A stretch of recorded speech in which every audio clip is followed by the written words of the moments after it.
Så vel. Det bliver ikke nødvendigt. Ellers tak. Didn't really get it. September is the month for authenticity, and there were red faces all round as the first episode of hard-hitting new ITV documentary Strand Exposure inadvertently included footage from a video game, thinking it was a real IRA home movie. With Gaddafi's heavy machine guns, it was possible to shoot down a helicopter, as the terrorists' own footage of 1988 shows. This was what the security forces feared most. Despite that embarrassing mistake, it really was the most eye-opening documentary I've seen since that panorama about the big monkey lobbing barrels at a plumber. Sticking with games, it was a bumpy year with titles like the sumptuous and epic Skyrim and groundbreaking detective em-up L.A. Noire, a cinematic homage to film noir jam-packed with hot man-on-corpse action, faintly eerie cameos from the cast of Mad Men. You and Ryan are fifth columnists. And how do you figure that, wise guy? And plentiful sequences in which you quizzed creepily realistic suspects. You want a confession? That's what you want? That's exactly what we want. Where were you on the night of the Super Mario Land? It was also a good year for fans of repeatedly shooting people in the face as two of the biggest video game franchises went to war with each other, the gung-ho Modern Warfare 3 versus the equally gung-ho Battlefield 3. They look macho as heck, these things, but really they're powerfully homoerotic. I mean, check out this guy's moustache. You spend loads of time crawling behind him with his bum right in your face. It even says the word follow over his head like a direction straight from your heart. Although, sometimes the action seems unnecessarily cruel. I mean, the guy in front is meant to be my pal, but watch him deal with this guard.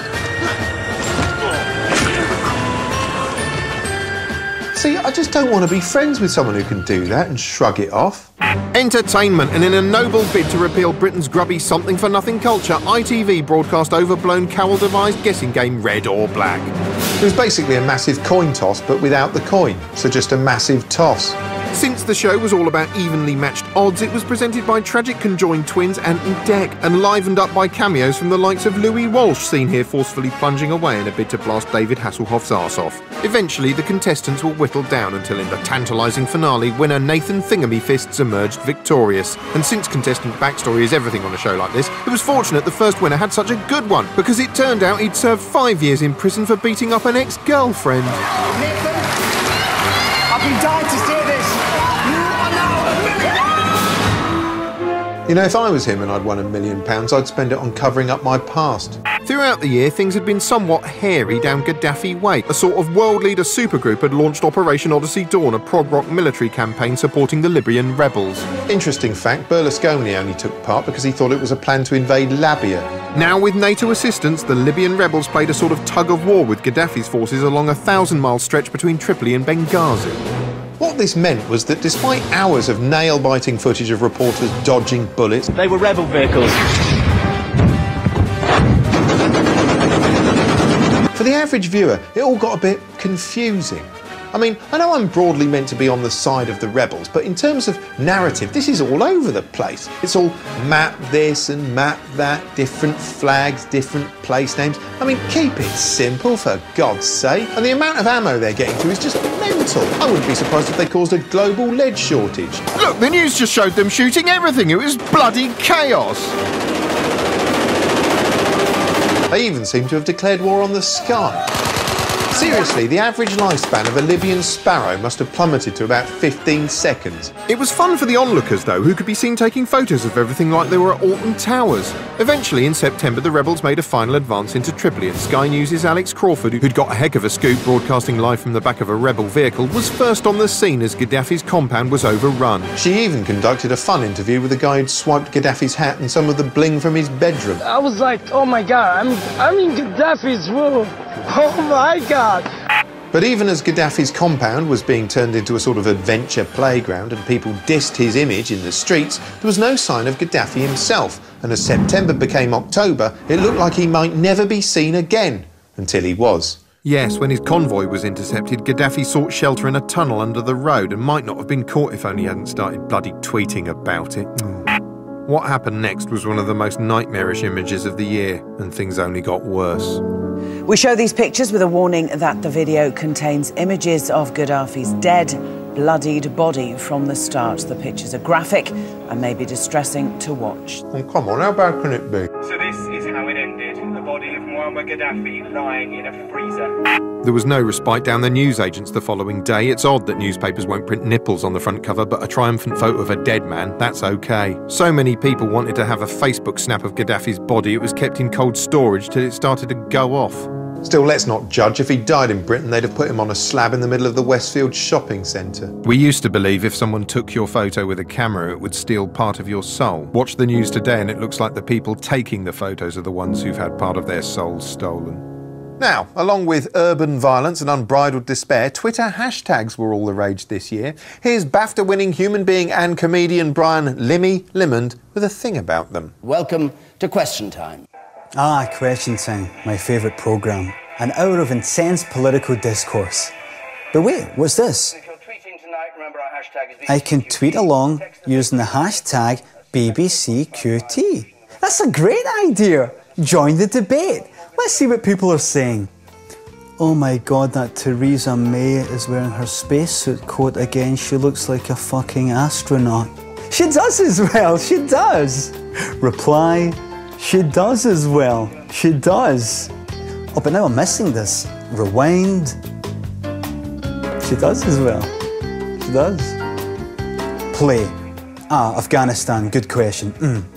In fact, she looks like him from that comic who has the jumper up to his nose. Oh, I have to tweet that, but who is that again? I know, I'll look it up.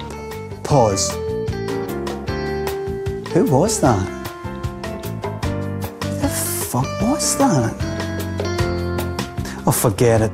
I'm miles behind now. Like, okay, Afghanistan, play. Bendy Bananas. Oh, I see, it's that idiot Farage going on about Bendy Bananas again. He'll turn into a banana at this rate. Oh, that's good. He'll turn into a banana at this rate. Send. But now everyone's talking about the massacre. And I'm talking about bananas. Okay, I think I'll just catch up. Good night.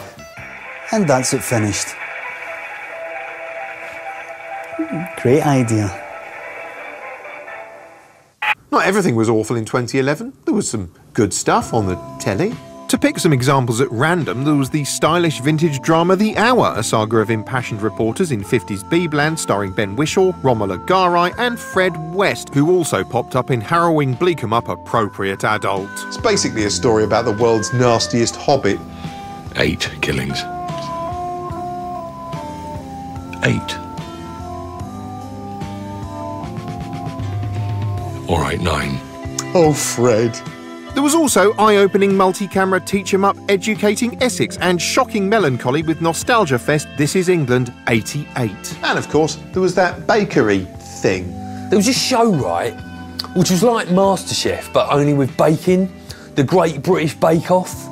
Just baking. It was good, but sort of particular, you know? Like living in a future where only bacon is allowed.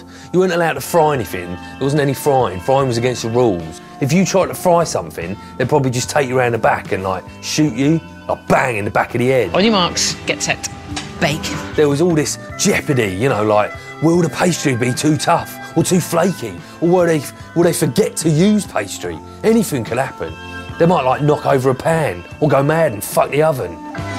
It all had this great footage of, like, things coming out of ovens and people looking at them and eating them and squirrels' bollocks and pies and cakes and everything. It was class.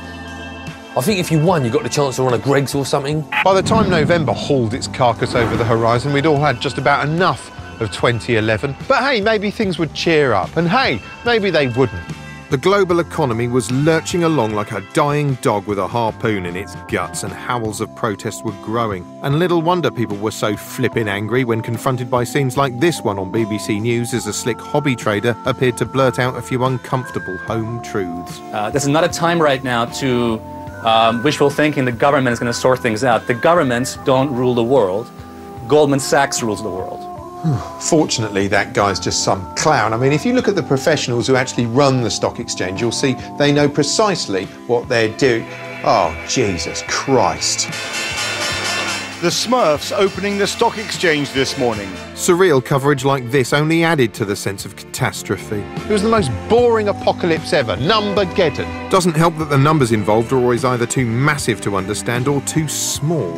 The European Central Bank has raised its key interest rate by 0.25% to 1.25%. Because digits are dull, the news had to use dramatic language to convey a sense of terror. Billions more wiped off the markets. In the week, the world stared into the abyss of recession again. The economy was continually on the brink, or gazing into the abyss, or teetering on the precipice, or gawping over the brink of both the abyss and the precipice into a bottomless pit full of decaying banknotes being pecked at by vultures with coins for eyes. There was one financial train wreck after another. We had Ireland, we had Portugal, and of course, we had Greece. Greece was the Enron of Europe, and things there looked awful. Brilliant from a TV news perspective, because it turned a dry economic story into something with panic and fire in it. To be fair, Greece does catch fire easily. Just ask anyone who's made chips. Next, it was time to worry about Italy, which had a liquidity problem, possibly because it was headed by a leader who'd spent years doing his level best to spurt all the liquid out of his body. But now he was in a hole he hadn't cheerfully lubricated first. Silvio Berlusconi resigns as Italy's Prime Minister. Yes, while throughout the Arab world leaders were being ousted by the people, in Europe they were being ousted by cold hard numbers, and the financial buggeration keeps on the buggering. The rate things are going, we're going to end up having to adopt a medieval bartering system where you trade sexual favours for food. Sainsbury's is going to be grim on a Saturday morning, everyone standing around the checkout tearfully masturbating for a carton of fruit drink. Still, Berlusconi would be in his element, I suppose. I doubt it's the first time he's tossed off over an innocent smoothie. Anyway, Health and a frank edition of This Morning highlights the importance of prostate exams by asking Dr. Chris Steele to examine a famous anus. Mr. Paul Ross looked remarkably relaxed as Dr. Chris lubed up and gave him the finger, while Philip Schofield, who didn't know where to look but knew exactly where not to look, stood rigidly still wearing the terse expression of a man witnessing Britain's most unconventional new puppet show. Just sliding my finger in. I'm into the rectum now, feeling the back of his prostate gland, which is smooth, it's not enlarged. Give you a tenner if you flick one of his kidneys from the inside. You have to go quite deep. I'm sorry about this, Paul. Sniggering aside, this eye-catching stunt did much to raise awareness of the serious issue of Stinky Winky Finger Bum. There was this thing with Hugh Grant and Alan Partridge they kept showing, but I didn't really get it. It didn't even have a theme tune, and it was all set in this one room where they just moaned about newspapers for hours. Rubbish. December means one thing, Christmas! And the Christmas adverts had already been on for about 6 weeks. In a commercial twice as depressing as the average Deck famine appeal, Littlewoods destroyed the Santa myth for good with this horrible musical in which a choir of kiddywinks revealed who really doles out the presents. Who put an Xbox under the tree? Who got a fidget just for me? And who put a laptop on Grandpa's knee? My mother. Sounds like Mum was pretty active during the looting. Meanwhile, in this alarming sales pitch, Lord Frederick Flintoff builds a supermarket in a town square. Which he reckons will be so great, it'll make people come. If you build it, people will come. Really? They'll come because they want Christmas to be special. Well, I suppose it would make Christmas special. They'll come for the fresh British turkey. And the British beef. Oh, that's disgusting. They'll come for the Stilton. They'll come for the panettone. Doesn't take much to make these f***ers come, does it? They'll come for the game pie. And the Christmas cake, Freddy. People will come. People will most definitely come. Oh, whatever. As long as they don't come on the food. Someone's got to eat that, you know. I'll do the jokes. Speaking of expelling liquid, this melancholic tale of a young boy waiting to give his parents a gift reduced millions to tears. This made people cry. That's what we've become, a species that cries at adverts for shops, literally weeping IQ points out of our bodies. Worse still, it's a dog's head in that box. He killed it in July. He's been waiting to give it to them all this time. You know, something about this ending reminds me of the ghastly end of the Hammer House of Horror episode, The House That Bled to Death. I wish that was happening. Where the hell did you get that? Hooray for Christmas!